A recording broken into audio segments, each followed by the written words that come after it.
ទីមួយមិនមានអ្នកណាលើអ្នកណាខ្លាំងទេតារ៉ាវិឆ័យក៏រហ័សបាទរទ្ធីចូលរទ្ធីគឺមិនទាន់ទាត់អរវិឆ័យបានមួយជើងទេគាត់ថាហ៊ានតែទាត់ល្មមអរវិឆ័យគាត់លឿនគាត់អាចចូលបោកបាទចូលដើរ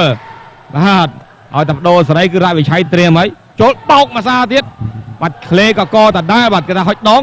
តែរទ្ធីជាយើងខ្ទាស់ជើងរវិឆ័យខ្ទាស់ជើងបាទជាយើងខ្ទាស់ជើងមិនដួលបាទចូលក្លេកកទៀតហើយតែរវិឆ័យពិបាកក្លេកករទ្ធីបន្តិចថាតោះតែចតើទៀបជាងទេពេកបាទរទ្ធីក៏ចើរវិឆ័យអស់ដៃបាត់អាយ៉ាបែនេះចូលសងបាត់ហើយតែសតដៃមកចំហៀងទៀតបានតែមកចំហៀងទេណាអត់ហើយអូយបាទកែងអុករបស់រវិឆ័យខុសរវិឆ័យដោយសារតែមិនជំនាញមកតែជំនាញរទ្ធីមិនមែនដៃគូរវិឆ័យទៅកម្លាំងរវិឆ័យល្អណាស់បាទជាយាមក្លេដៃមួយសាទៀតបាទរវិឆ័យអូយបាទចូលសងបាត់ដៃហើយបាត់ដៃបាត់ហើយបាទបាត់ដៃមកជំនាញ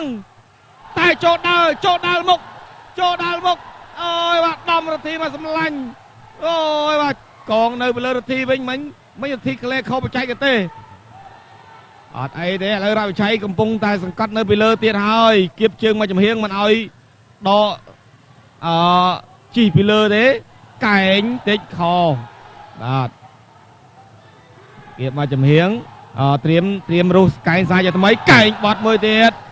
រទ្ធីបែបាត់ហើយបាត់បែគៀបខាងនេះវិញបាត់ហើយបាត់ដេកស្ដោកហើយជាលោកអញ្ញាកដាអាចនឹងឲ្យអ្នកទាំងពីរក្រាបឡើងដេកអោបគ្នាហើយបាទអស់បាត់ហើយបាទមើលទៅអស់រលីងតែម្ដងរទ្ធីបាទចូលទៀតរទ្ធីចូលបោកបុកទៀតបាល់បុករវិឆ័យនៅពីលើបាត់នៅពីលើដំយកសន្លប់បាត់ហើយបាទដំយកតតែសន្លប់បាត់អបអសាតបាទតោងអនាថាខេត្តបាត់ដំបងថៃរវិឆ័យ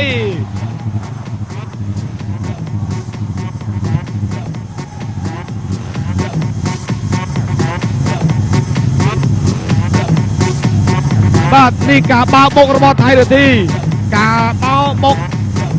ដូចជាហុចដងមករវិឆ័យបាទជីពីលើបានដំយកតែម្ដងបាទដូចបុករ៉ែយ៉ាងដំយកតតែសន្លប់លៀកដៃមិនដឹងខ្លួនបាទអត់អីទេដឹងខ្លួនវិញហើយ